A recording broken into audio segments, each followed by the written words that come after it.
Camera चल रहा है? हाँ चल रहा है।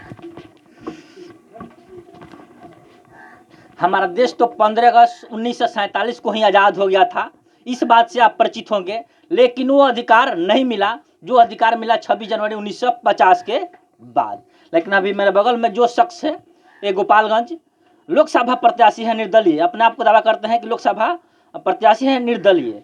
इनका कहना है कि हम आज़ाद तो हो गए थे, लेकिन वो आज़ादी नहीं मिली है अभी तक हमारे गोपालगंज में, हमारे बिहार में। आखिर ये शख्स का क्या उद्देश्य है, क्या मकसद है, ऐसे बातों को क्यों डाल रहे हैं पब्लिक के बीच? सबसे पहले स्वागत है।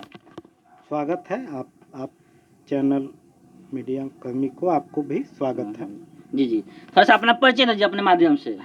देखिए, मेरा नाम अनिल राम हुआ, मैं वर्तमान सरपंच पति भी हूँ जी जी, और लगभग 2010 से मैं सक्रिय जनहित के लिए मैं काम करता हूँ। अच्छा, अभी वर्तमान में आप सरपंच हैं? जी, सरपंच पति हैं। अच्छा, हमारी पत्नी सरपंच है। अच्छा जी। अच्छा, ये भी सुन रहे हैं कि आप निर्दलीय प्रत्याशी के रूप में, सांसद के रूप में उभर रहे हैं वर्तमान समय में, क्या ये सही बात है? जी जी। अच्छा, ये क्या वजह रहा, क्या मकसद रहा? ये सब बातें सुनने को मिल रहा है कि जो हम लोग को आज़ादी मिली हुई है, कहीं ना कहीं वो अधिकार को हनन किया जा रहा है, उस तरह का नहीं किया जा रहा है, क्या कुछ इसमें है? देखिए, आज़ादी तो हमें अंग्रेजों से मिली है जी, लेकिन अभी भी हमारा देश आज़ाद नहीं हुआ है। आज हमारा देश समस्याओं से घिरा हुआ है। आज हमारा देश अंधकार की ओर जा रहा है। आज देश में नफरत की राजनीति हो रही है। आज हमारा देश, हम चाहते हैं जो हमारे वीर सपूतों ने, देशभक्तों ने जो सपना देखा था, उस सपने को साकार हो, देश को संपूर्ण आज़ादी मिले, जिसके लिए हम यहाँ तक कि हम सभी देशभक्तों को अपना आदर्श मानते हैं और उन्हीं के सिद्धांतों पे हम चलते हैं। तो हम चाहते हैं, मान लीजिए, चलिए बिहार, भारत, जी, हम केवल बात करेंगे तो गोपालगंज के बारे में, ठीक है? अभी क्या कुछ है आप तो बोलिए रहे हैं और सुन भी रहे हैं हम लोग।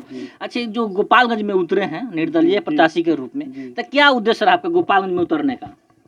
देखिए, हम लगभग 14 साल से जो गोपालगंज के व्यवस्था है उससे हम संघर्ष किए हैं। तो हम चाहते हैं जो गोपालगंज के जो सिस्टम है, जो भ्रष्ट व्यवस्था है, उसको हम समाप्त करें और हर क्षेत्र में, यहाँ तक कि शिक्षा के स्तर, स्वास्थ्य के स्तर में सुधार हो। और जनता, आज गोपालगंज ज़िले में बहुत ऐसी समस्या है जो अभी उस पर राजनीतिक हो रहा है।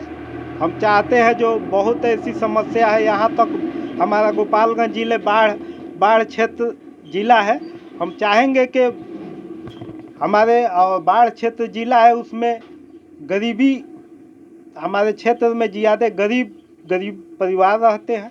हम चाहते हैं जो यहाँ गरीबी भी मिटे और हर क्षेत्र में विकास हो गोपालगंज। यानी आप संसद के रूप लेते हैं, संसद के क्षेत्र में आते हैं, अगर आप यहाँ चुनाव जीत जाते हैं तो यानी शिक्षा का क्षेत्र हुआ, चिकित्सा का क्षेत्र हुआ, जो बाढ़ प्रभावित इलाका है, उसे कहीं ना कहीं छुटकारा आप दिलवाइएगा। जी जी। अच्छा, देखा जाए तो मान लीजिए जो सारे चित्र बोल रहे हैं कि भ्रष्टाचार वगैरह बातें बोल रहे हैं, तो ऐसे भी तो हो सकता है कि आप संसद के रूप में ना कर, ऐसे भी आम पब्लिक को जो समस्या चल रहा है, ऐसे भी तो आप निपटारा कर सकते हैं। एक आम आदमी बनकर, निशान बनकर अपने आवाज़ों को पब्लिक के लिए उठा सकते हैं। तो क्या इसके लिए कोई जरूरी है संसद बनिएगा तभी पब्लिक को, चाहे आम आदमी को मदद कर सकते हैं आप? नहीं, हम तो शुरू से हम लड़ाई लड़े हैं, लेकिन सिस्टम यहाँ तक कि जो नीचे स्तर से लेके ऊपर स्तर तक के भ्रष्ट का जो चक्रव्यूह है वो रचा जा चुका है। तो हम चाहते हैं जो यहाँ किसी जनता से आप पूछिएगा तो यही जनता बोलेगी कि नहीं, ये तो सिस्टम नीचे से लेकर ऊपर स्तर तक है। तो हम चाहते हैं जो ऊपर के व्यवस्था, जो ऊपर के स्तर जो है, तो हम चाहते हैं जो हम चुनाव जीत कर ऊपर से लेकर नीचे तक हर सिस्टम को हम सुधार दें।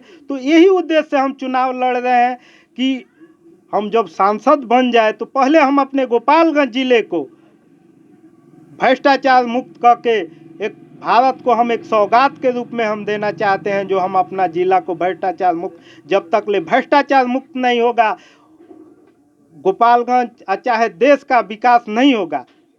मैक्सिमम प्रत्याशी तो यही बात बोलते हैं जो आप बोल रहे हैं, मैक्सिमम प्रत्याशी इस बात को रखते हैं, बोलते हैं कि हम ये करेंगे वो करेंगे, लेकिन चुनाव जीतने के बाद देखा जाए तो कहीं ना कहीं वो सारी चीज धरातल पर दिखने को नहीं मिलता है। जी जी, देखिए हम शुरू से यहाँ तक की लड़ाई लड़े हैं, उस पर हम पे बहुत अत्याचार भी हुआ है। तो हम शुरू से जो भी अगर जो लड़ाई लड़ता है, देश के लिए लड़ाई लड़ता है, हमें अपना जीवन देश के लिए समर्पित कर चुके हैं। तो जनता जानती है कि एक देशभक्त उम्मीदवार हूँ मैं, एक देशभक्त हूँ मैं, और इसी वजह से मैं चुनाव लड़ रहा हूँ। अच्छा, मन में कैसे आया कि संसद को चुनाव लड़ना चाहिए? पब्लिक का सपोर्ट है कि आप खुद से मन नहीं कर रहे? नहीं कुछ नहीं, शुरू से व्यवस्था के खिलाफ जब हम लड़ाई लड़े तो बहुत सारी बाधाएं, हमें ऊपर से जो भी पदाधिकारी के हमें जो भी मदद नहीं मिला, जिसके वजह से कोई भी सुधार अभी तक नहीं हो पाया। तो हम चाहते हैं कि ये सांसद के चुनाव जीतकर एक देश में, देखिए जब तक ले देश में देश प्रेम, राष्ट्र प्रेम जब तक ले नहीं जगेगा तब तक ले देश का कोई भी सुधार नहीं हो सकता है। हम चाहते हैं एक सांसद के रूप में चुनाव जीत के गोपालगंज जिले को मैं यहाँ देशभक्तों को यहाँ हम सभी इकट्ठा करके एक लड़ाई लड़ेंगे। हम लोग जहाँ बैठे हुए हैं पीछे देखा जाए तो भीमराव अंबेडकर संविधान निर्माता का पोस्टर लगा हुआ है। तो क्या संविधान जो बना हुआ है उसके अकॉर्डिंग जो भी बातें लिखा गया है, उनके द्वारा लिखा गया है, क्या उस चीज को फॉलो कीजिएगा आप? जी, यहाँ तो संविधान का ही, देखिए हम तो यहाँ तो लोग कह रहे हैं कि संविधान बचाओ, लेकिन हम उन लोगों से भी हम कहना चाहते हैं, आज तो हर सिस्टम बाबा साहेब डॉक्टर भीमराव के अंबेडकर जी के ही द्वारा जो संविधान जो चल रहा है, उसमें हर तरह से जो भी व्यवस्था है, जो हर सिस्टम से आज तो हर संविधान का आज उल्लंघन हो रहा है।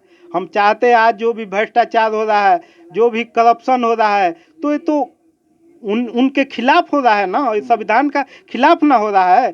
तो हम चाह रहे हैं जो संविधान जो हर क्षेत्र में जो भी संविधान जो बना है उसका पालन हो और उसी पे देश चले। संसद बन जाते हैं तो कानूनी व्यवस्था में कुछ आपको क्या लगता है, कुछ संशोधन करना चाहिए, कुछ बदलाव करना चाहिए कि सब ठीक ठाक चल रहा है? नहीं, बदलाव होना चाहिए, बदलाव होना चाहिए। एक ऐसा, देखिए सबसे तो बड़ा सूचना का अधिकार जो हमारे देश में एक कानून बना है, सूचना का अधिकार, उस पर अगर सुधार हो तो भ्रष्टाचार का बहुत स्तर से उसका निदान हो सकता है। तो हम सूचना का अधिकार में बहुत ऐसा सुधार भी करना चाहिए जिससे हर जनता को और भ्रष्टाचार खत्म हो सकता है। आखिर में क्या कहें, जो भी पब्लिक या वीडियो देख रहा है, क्या संदेश रहेगा, क्या मैसेज रहेगा उन पब्लिक, तमाम पब्लिक को, गोपालगंज जिला वासियों के लिए? देखिए हम जनता से अपील करेंगे कि अब की बार जो भी चुनाव में जो भी उम्मीदवार आए, आप अच्छे उम्मीदवार को वोट दीजिए। अगर हमसे अगर अच्छा अगर देशभक्त अगर कोई हो तो उनको चुनिए, लेकिन अगर 10 साल में अगर कोई भी उम्मीदवार जनता हित के लिए अगर कोई काम किया है तो उससे पूछिए, सवाल पूछिए कि आप देश के लिए, आप जिले के लिए कौन सी समस्या के लिए लड़ाई लड़े हैं। अगर उस पर अगर विचार अगर वो अगर नहीं अगर जवाब देता है तो हमारे बारे में भी आप हमारे पंचायत के जनता से, आप गोपालगंज के जो भी पूछ सकते हैं, जो हमारे बारे में जनता ही बताएगी कि अनिल राम कौन सी ऐसी लड़ाइयाँ लड़े हैं। चलिए, तो ये अनिल राम जी थे और कहीं ना कहीं ये निर्दलीय प्रत्याशी के रूप में गोपालगंज में उभर रहे हैं।